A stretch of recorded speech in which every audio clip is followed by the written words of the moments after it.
안녕하세요. 슈퍼맨입니다. 오늘은 코렌텍에 대해서 분석해 보겠습니다.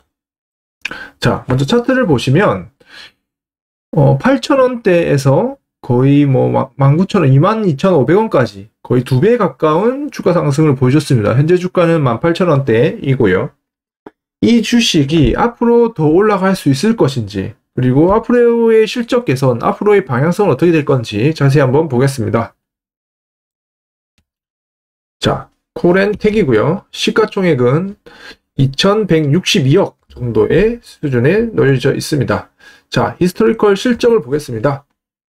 매출액을 먼저 보시면 2016년도에 360억대에서 370억, 330억 이렇게 가다가 이제 400억대를 올라섰죠. 그리고 작년에도 450억, 405억이라는 매출액을 보였고요. 영업이익은 변동성이 좀 많았네요. 17억에서 6억의 적자, 그리고 52억이라는 큰 폭의 적자, 그리고 흑자 전환, 그리고 작년에 40억 정도 보여줬습니다. 순이익단에서도 더 큰 영향이 있었죠. 이렇게. 자, 이게 어떤 이슈가 있었는지 뒤에서 제가 다시 한번 설명을 드릴 거고요. 영업이익률을 보시면 정상적인 수준에서는 4%에서 8%, 그리고 작년에 9.8%까지 영업이익률이 많이 개선되는 모습을 보여줬습니다.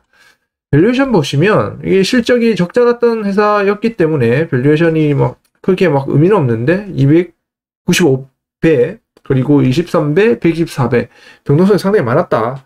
그래서 제대로 된 밸류에이션을 하기에는 조금 쉽지 않을 수 있다 라는 점 보시고, 코렌텍이라는 회사는 코스닥에 상장되어 있네요. 코스닥 지수 대비 아웃퍼폼을 하고 있는 주가의 모습이다 라는 부분. 자, 연역을 보겠습니다. 자, 코렌텍은 2014년도에 설립이 되었고 최대 주주가 선두훈이라는 분에서 정성희로 변경되었습니다. 자, 주요 주주를 좀 보면 이 부분을 좀 보셔야 되는 게, 이 정성희라고 하는 분이 누구냐? 바로 정몽구 회장의 첫째 딸, 그러니까 이노션의 고문이라는 거죠. 과거에는 현대차 쪽에 지분이 좀 있었는데 지금은 없습니다. 자, 그리고 이 선두훈이라는 분이 이 정성희라는 사람의 배우자이죠. 그러니까 남편입니다. 그러니까 정몽구 회장의 맞사이이고요. 이분은 정형외과 의사로서 선병원의 원장입니다. 자, 그런데 여기서 보시면 선승훈, 성경훈 다 동생들이에요. 자, 두 번째 동생은 선병원 경영을 하는 원장이고요. 세 번째 동생은 치과 의사입니다. 자, 영업 및 마케팅을 담당하는 부분이다라는 거고, 이 삼형제가 경영체제로 이제 본격적으로 하기 시작하면서 회사의 펀더멘탈과 주가에 좀 관심도가 많아졌다, 이렇게 보시면 됩니다. 자, 그리고 최근에 최대주주들이 좀 이렇게 회사가 가진 콜옵션들을 인수를 해 나가면서 지분을 점점 늘려가는 상황, 그렇게 보시고 되겠고, 20% 정도 보유하고 있다. 자, 보시면 될 것 같고, 지금 오버행 물량으로는 지금 12일 과거에 좀 찍어 놓은 게 있는데 지금 150억 정도 미상한으로 남아 있는 것 같네요. 자, 그렇게 보시면 될 것 같고, 종속 및 관계기업은 일단은 종속기업은 다 판매법인이고요. 관계기업에는 인스텍이라는 회사랑 선헬스케어 인터내셔널이라는 회사를 좀 한번 보셔야 되는데, 인스텍이라는 회사는 이 금속 3D 프린팅 업체입니다. 이 코렌텍이라는 회사가 인공관절을 만드는 회사이기 때문에 향후에는 이 인공관절을 3D 프린팅으로 한번 만들어보자, 그런 차원에서 좀 투자를 해놓은 기업이고요. 선 헬스케어라는 기업은 그 대기업 그룹사들의 건강검진을 해주고 사업관리를 해주는 업체인데, 이 회사가 100% 지분을 가지고 있는 미국 법인이 하나 있어요. 그 법인이 서저리 센터라는 수술실 임대업을 하는 회사입니다. 그러니까 공유 경제인 거죠. 요즘 보면은 주방만 이렇게 공유를 하는 공유 주방, 이런 게 많지 않습니까? 그리고 사무실도 공유 오피스, 이런 게 많이 늘어나죠. 그런 것처럼 미국에서는 그냥 병원 하나만 이렇게 작게 설립을 해놓고 수술실을 공유하는 이런 공유 수술실, 이런 비즈니스를 하고 있다. 미국에서는 가능한데 한국에서는 아직 법적으로 쉽지 않다라는 부분이고요. 자, 실적을 좀 보겠습니다. 크게 인공 고관절이라는 골반 관절이 있고요. 인공 슬관절, 무릎이 있고요. 그 다음에 척추 고정체, 척추 관절이 있습니다.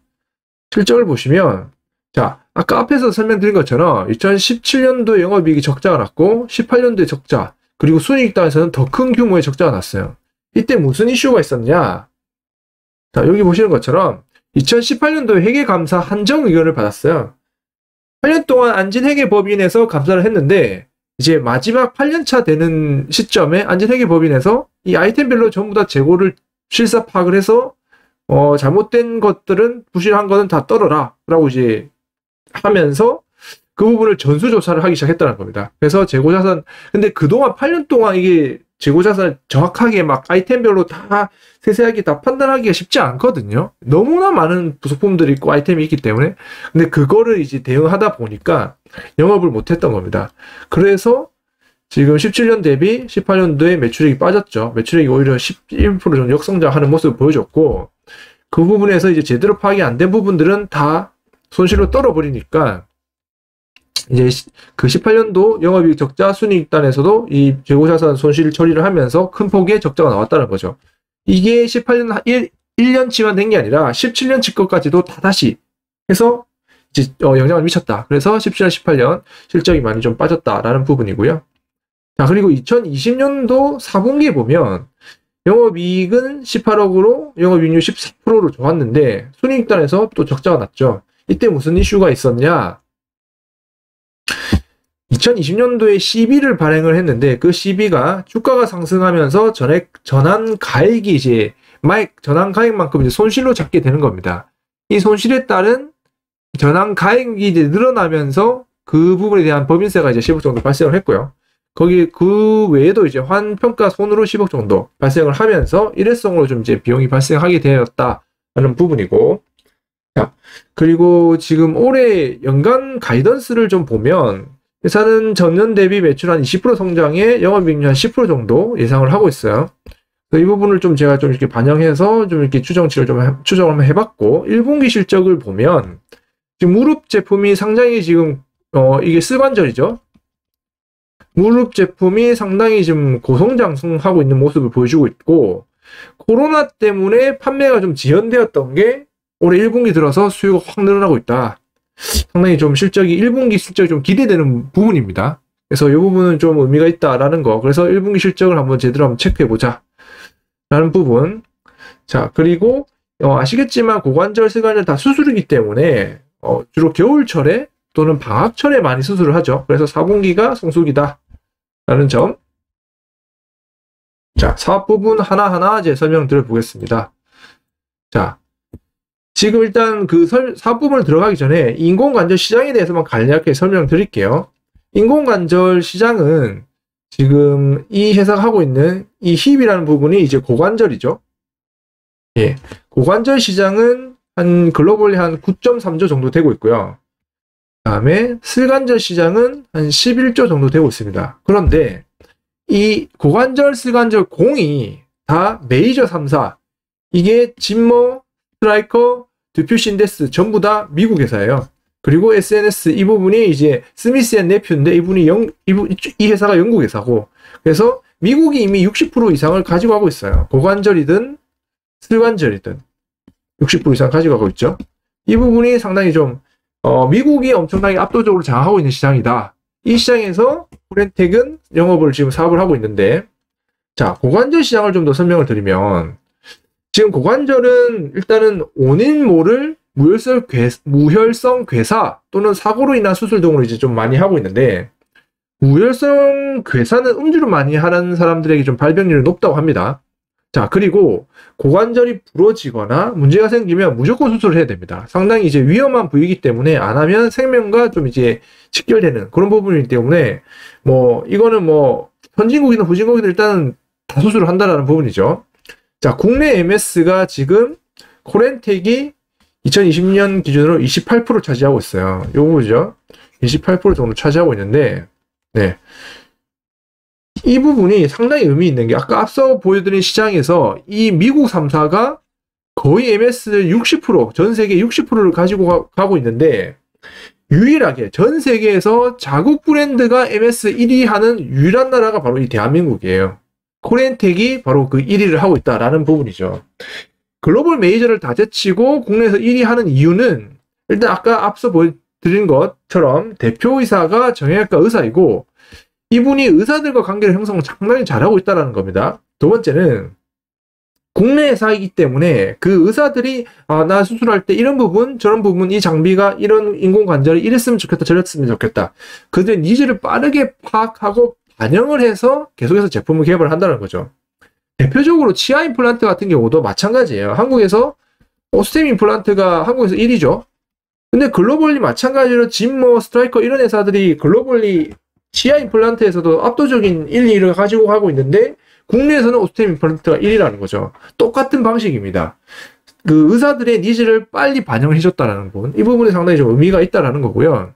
자, 그 다음 슬관절인데요. 무릎도 마찬가지예요.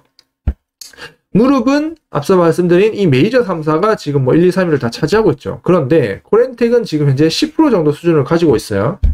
자, 그 고관절 시장에서의 압도적인 1위를 했던 그 역량을 가지고 이제 슬관절에서도 국내 1위로 이제 영업을 강화를 하고 있습니다.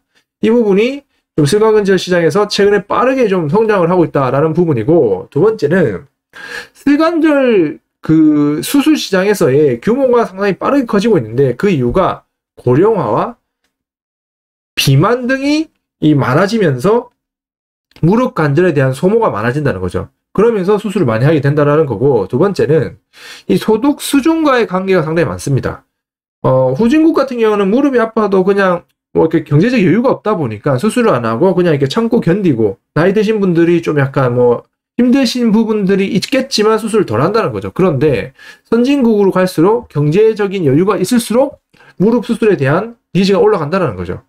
그런 부분, 좀 이제 슬관절 시장의 성장을 좀 일으켜내고 있다라는 부분이고, 자, 그리고 기존의 이 메이저 3사가 가지고 있는 이 부분들을 경쟁사들의 대리점을 지금 코렌텍이 많이 가져오고 있어요. 그래서 코렌텍의 제품을 좀 더 많이 팔려고 하는 부분, 그리고 작년에 신제품을 출시했는데 이게 또 반응이 상당히 좋다고 합니다. 이 부분이 매출 성장을 좀 일으키고 있다라는 거고, 그게 이제 차트로 좀 보면, 자, 보이시죠? 자, 국내 힙과 해외 힙 같은 경우에는 실적이 매출 성장이 슬로우하죠. 플랫하죠, 거의 다. 그런데 국내 무릎과 해외 무릎 성장성은 보여주고 있죠. 이 부분 딱 확연하게 딱 보여주고 있죠. 자, 최근에 이제 슬관절 매출이 빠르게 올라오는 이유가 아까 말씀드린 고령화, 과체중 이런 영향이다라는 거고, 자, 고령화가 지속될수록 70세 이상일수록 고관절 그리고 무릎 슬관절 수술 비율이 높아진다는 겁니다. 그러면 앞으로 고령화가 더 가속화될수록 이 수술에 대한 횟수는 더 올라가겠죠. 그러면서 코렌텍과 같은 회사가 수혜를 받게 된다 라고 보시면 될 것 같고, 마지막 사업부인 이 척추 고정체입니다. 이게 척추 임플란트인데요. 그동안은 고관절과 슬관절을 메인으로 영업을 했는데 작년도에 이 척추 고정체 연구 인력들을 대규모로 이제 충원을 했다고 합니다. 그러면서 올해부터는 영업을 강화해서 이쪽에서도 매출을 좀 많이 늘려갈 거다라고 보시면 될 것 같고, 자, 수출 부분을 좀 보셔야 되는데 전체 매출의 400억 중에 150억은 지금 수출로 찍힐 것 같아요. 자, 이 중에 70억이 미국인데요. 아까 말씀드린 것처럼 글로벌 MS 60%가 미국 회사라는 거죠. 근데 이 미국에서 70억을 한다는 것 그 자체만 해도 엄청나게 의미가 있다는 겁니다. 미국 시장에서 그 자국 브랜드, 미국의 메이저 브랜드를 쓰는 그 의사들이 한국의 저기 작은 코렌텍의 제품을 쓴다는 거죠. 이게 상당히 무시 못한다라는 부분이고, 나머지는 동남아 등 21개국에서 판매가 되고 있다라는 부분입니다. 자, 그리고 중국 같은 경우도 작년에 첫 진출을 했는데 뭐 아직은 뭐 크진 않습니다. 근데 일부 좀 나가고 있고 초도 물량 정도 나갔다라고 하고 있고요. 올해는 좀 더 확대할 거고, 중국에서의 판매는 이 파트너를 좀 찾으려고 지금 하고 있고 파트너를 좀 잡았다라는 건데, 여의도에서 일부 CICC와 뭐 공동 투자를 해서 제이브를 설립을 해서 본격적으로 판매한다 이런 식의 좀 루머가 돌고 있어요. 근데 이것은 사실이 아닌 것 같아요. 자, 왜냐하면 NC바이오가 CICC랑 JV 설립해서 뭐 판매한다면서 막 이렇게 했거든요. 그러면서 너도 나도 막 이야기가 나오는 것 같은데 이 부분 사실이 아니니까 이것 때문에 이 코렌텍을 사는 부분은 좀 조심하셔야 된다라는 부분 말씀드리고요. 자, 그리고 일본도 마찬가지로 그동안 진출 못하다가 올해 6월에 고관절, 그리고 올해 10월에 슬관절 허가가 나오면서 판매가 이제 본격적으로 이제 4분기부터 매출 좀 찍힐 거라고 보이고 있다라는 부분. 자, 보통 이 사람들이 생각할 때 인공관절은 영구적으로 쓸 수 있는 거 아니야? 교체를 안 하는 거 아니야? 라고 생각하지만 이 부분도 사람의 신체가 성장을 하면서 또 나이가 들면서 좀 이렇게 변형이 좀 있을 수 있잖아요. 그렇기 때문에 교체 주기가 한 10에서 한 20년 정도 된다라는 부분이고, 수술을 한번 하고 나서 좀 이게 지속되면은 교체 수술도 좀 일부 하는 것 같아요. 자, 그리고 매출 인식인데요. 지금 코렌텍이 인공관절을 생산하죠. 생산을 하면 대리점에게 이 관절을 판매를 합니다. 예를 들어서, 그리고 대리점은 병원에게 넘기는데요. 병원에서 예를 들어서 고관절을 100만 원에 가져간다. 그러면 코렌텍은 대리점에게 한 60에서 70만 원 정도로 넘기는 겁니다. 그러면 대리점은 한 3에서 40만 원 먹고 병원에다 넘긴다는 거죠. 그런데 코렌텍이 대리점에게 이 인공관절을 딱 넘기는 순간 이제 매출을 인식한다는 겁니다. 그래서 이 부분은 좀 알고 계셔야 되는 거고, 어떻게 보면 사입을 해간다라고 보시면 됩니다. 자, 국내 해외 모두 대리점 체제이다라는 거고, 자, 그리고 이제 한 가지는 또 캐파를 좀 보셔야 되는데, 지금 올해 지금 한 400억 조금 넘는 수준의 이제 매출액을 보일 것 같다고 했죠. 근데 현재 캐파로만 보면 800억까지는 추가 증설 없이 생산이 가능하다, 매출이 가능하다라는 부분입니다. 자, 이게 근데 가끔씩 이게 캐파를 왜 봐야 되는지 이제 궁금해 하시는 분들이 있기 때문에 간단하게 좀 설명을 드리면, 자, 현재 매출액이 300억이라고 쳐요. 근데 가능한 캐파가 한 400억이라고 칩시다. 근데 성장을 해서, 곧, 올해 정도면 400억 달성할 것 같아. 그럼 내년에 어떻게 할 거야? 성장을 하고 있는데. 그러면 추가 투자를 해야겠죠? 그러면 돈이 필요하겠죠? 이 돈을 어떻게 마련할 건데? 라는 고민이 있다는 겁니다. 상장된 회사가 가장 쉬운 게 그냥 유상증자 때려버리는 거예요. 그러면 주주들이, 할 수도 있죠. 이 유증이 무조건 안 좋은 건 아닙니다. 좋은 식의 유증이 나올 수도 있어요. 근데 어쨌든, 시장에서 자금을 조달해버릴 거에 대한 리스크가 있다는 건데, 아직은 매출 800억까지, 지금 현재 매출의 한 2배 정도까지는 여유가 있다. 이 부분 좀 걱정 안 하셔도 될 것 같고, 지금 경쟁자 같은 경우에는 국내에서는 고관절과 승관절을 다 하는 유일한 회사예요, 동사가. 자, 이 부분은 크게 걱정하지 않으셔도 될 것 같고. 자, 마지막 두 가지 포인트만 좀 더 체크해 볼게요. 지금 특이사항이 아까 앞서 말씀드린 것처럼 원래는 이 선두훈 대표랑 그 전문 경영인을 썼어요. 그런데 이분이 이제 나가면서 삼형제가 공동체제로 이제 들어왔다라는 거죠.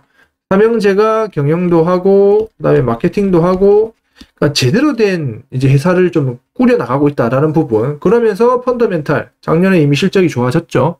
그리고 주가에도 상당히 신경 쓰고 있다라는 점, 이 부분이 좀 긍정적이고요. 자, 마지막 밸류에이션 및 결론을 보면, 올해 추정치를 좀 밸류에이션을 해보면 55.4배예요. 이 밸류에이션이 이게 싸진 않아요. 근데 의료기기 업체들의 밸류에이션은 적절한 회사들은 밸류에이션을 설명할 수도 없고요. 20배 정도 받는 회사도 있고요. 100배, 70배 받는 회사도 있습니다. 밸류에이션을 단순 비교하기는 쉽지 않아요. 근데 국내 치아에 들어가는 임플란트 업체들은 평균 한 20배 정도 받고 있다라는 거고, 그리고 올해 슬관절 같은 경우에 아까 성장을 하는 모습 보여줬죠. 이 MS 증가 추이가 지금 10.5% 정도 하고 있었는데, 예를 들어서 올해 한 15에서 20% 가까이 MS가 올라온다. 그러면 이 성장에 대한 프리미엄을 줄 수 있다는 부분이죠. 이 부분에 대해서 좀 앞으로 실적 증가와 주가 상승 트리거를 좀 작용할 것 같으니 좀 챙겨보셔야 되는 거고, 마지막으로 중국 파트너를 어느 업체로 선정할 건지는 모르겠습니다만, 이 부분이 향후에는 좀 기대감으로 반영되면서 중국 시장에 대한 실적 개선이 리레이팅이 되는 요소로 작용할 수도 있을 것 같습니다. 자, 이런 부분들 좀 챙겨보시고요. 당장 1분기의 실적이 어떻게 잘 나오는지 체크해 보겠습니다. 자, 오늘 영상은 여기까지고요. 다음 영상이 기대되시면 구독과 좋아요 부탁드리겠습니다.